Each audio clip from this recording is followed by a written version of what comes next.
Socialisme. Værdier. Socialister er mennesker, der er socialt ved naturen.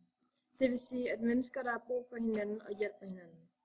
Det er meget vigtigt for dem at tage imod de svageste i samfundet. Menigheder. Socialisme mener, det ikke er muligt at skabe frihed, så længe nogen tjener styrtende penge og andre næsten intet tjener. Karl Marx er en tysker, som grundlagde socialisme i 1818 til 1883.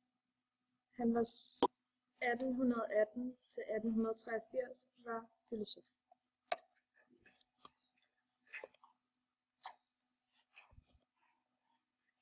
Konservatisterne mener, at det er dårligt for samfundet at ændre på det hele hurtigt.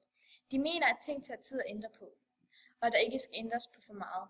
Man kan se konservatismen som en konservedåse. Den vil aldrig ændres, den kan ligge i naturen i flere tusind år uden ændring. Det samme er det med konservatismen. Konservatisterne lægger særlig vægt på at bevare vores værdier, historie, kultur og tradition. De lægger også stor vægt på lov og orden.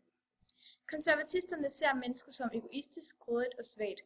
Derfor mener konservatisterne, at der er behov for en myndighed, der kan lede folket på rette vej. Konservatisterne mener også, at alle mennesker har en naturlig plads i samfundet, som skal accepteres af dem selv og andre borgere. Ja, det gik ikke.